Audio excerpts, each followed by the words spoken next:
श्री सीताराम भगवान की जय।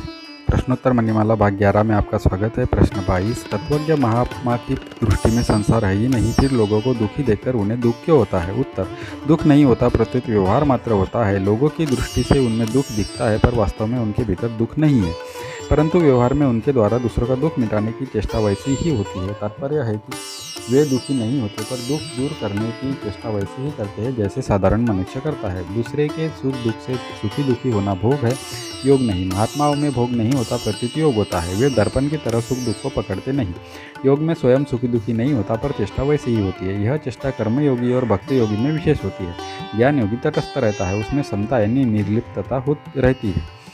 प्रश्न 24, प्रश्न, कारक पुरुष कौन होते हैं? उत्तर, जो मुक्त हो गए हैं, भगवान को प्राप्त हो गए हैं, उन्हीं जीवों में से स्वभाव के अनुसार भगवान उनको कारक पुरुष, यमराज अथवा ब्रह्मा बनाते हैं। कारक का अर्थ है कल्याण करने वाला। जिनका स्वभाव पहले प्राणी मात्र का हित करने का रहा है, उनको भगवान कारक पुरुष बनाकर पृथ्वी पर भेजते हैं। कारक पुरुष का जन्म भगवान के अवतार की तरह कर्मों के अधीन नहीं होता, प्रत्युत भगवान की इच्छा के अधीन होता है। उनके शरीर में कोई रोग भी नहीं होता। श्री वेदव्यास जी महाराज ऐसे ही कारक पुरुष थे।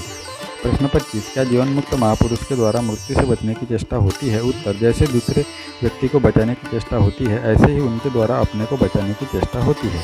पर जी जाए या मर जाए, इसमें कोई फर्क नहीं पड़ता, कारण कि उनमें न तो जीने की इच्छा होती है और न मृत्यु का भय ही होता है। उनके द्वारा बिना इच्छा और भय के स्वतः स्वाभाविक चेष्टा होती है। जैसे नींद में मच्छर काटे तो हाथ स्वतः वहाँ जाता है, सर्दी लगे तो हाथ स्वतः कंबल पर पड़ता है। प्रश्न 26, कोई व्यक्ति जीवन मुक्त महापुरुष के दर्शन कर ले तो क्या उसका कल्याण हो जाएगा? उत्तर, भक्त जीवन मुक्त अथवा भगवान के दर्शन से ही कल्याण हो जाए, यह बात जचती नहीं। दुर्योधन भगवान श्री कृष्ण को एक चालाक आदमी समझता था, तो उसको चालाक आदमी के दर्शन हुए, भगवान के दर्शन कहाँ हुए? तात्पर्य है कि कल्याण होने में भाव की मुख्यता है।